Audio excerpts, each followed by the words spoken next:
તો હા ગાઈસ, આજનો છે મારો મિની બ્લોગ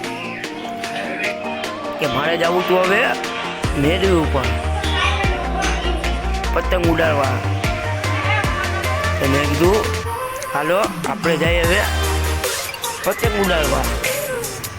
આવી ગયો મેરવી ઉપર, પહોંચી ગયો હું. મેં થોડુંક આરીસામાં થોડાક ફોટા પાડી લીધા, થોડા ફોટા પાડી લીધા. એમાં પાછો મોટો સુગલો થઈ ગયો. તો દોરો લેવા ગયો તો લાદી આવી પગમાં, તો પગમાં થોડુંક લાગી ગયું, રોઈ નહીં કરા બહુ. લાદી પડી ગજબ બેઇજ્જતી. એમાં પછી મારું મોઢું થઈ ગયું, બકરા જેવું. બકરો કેમ કરે એવું મારું મોટું થઈ ગયું.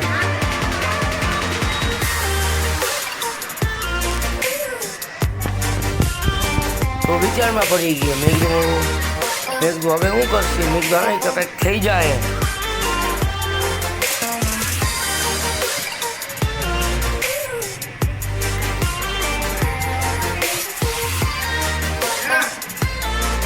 તો મેં પછી મેરી સાફ કરી લીધી.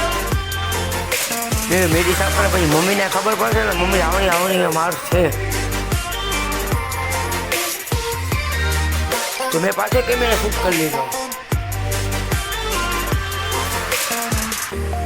તો મેં કેમેરો પાછો શૂટ કરી લીધો. તો મેં થોડો પગમાં ઝૂમ કરી લીધો. તમને એમ લાગે કે મજાક કરે, મજાક નથી કરતો, રિયલ જ હતું. રિયલ જ છે. અને હવે હું જઈશ પતંગ ઉડાડવા. તો હવે હું ગયો પતંગ ઉડાડવા. પતંગ તો ઉડી નથી હવે, હમણાં ઉડી જાય પતંગ. તો છે પતંગ.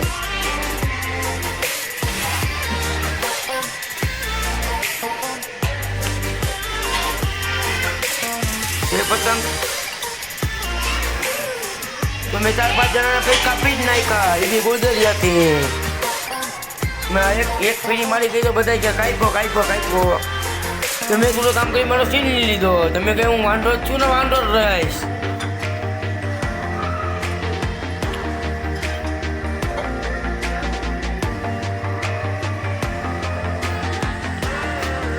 આપણે વાંઢા જ હતા, વાંઢા જ રહીને યાર.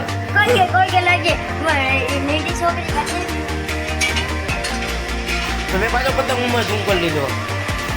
એ પતંગ હતી, ચવો હતો પછીના ભાગમાં હતો.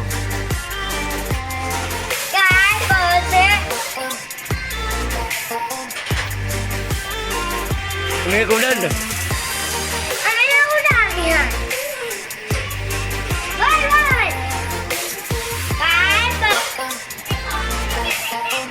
મૂકી દે. તો શકીલભાઈની મેળ પર પતંગ ઉડાડતા હતા. તો મેં કીધું લાઈટ નો ફોલો કઈ ભૂલતા જ નહીં. એટલે મેં કરી દે. તમારી બેન ની કે લાઈક ફોલો ને સબસ્ક્રાઇબ કઈ ભૂલતા જ નહીં. यूट्यूबर बनने का सपना था, તો મેં પછી ના મૂકી દે. તો હા ગાઈસ, તમે અમારો વિડીયો ગમ્યો હોય લાઈક ફોલો ને સબસ્ક્રાઇબ કાંઈ ભૂલતા નહીં. હવે આપણે લોકો નવા બ્લોગમાં મળી, બીજા બ્લોગમાં. લાઈક ને સબસ્ક્રાઇબ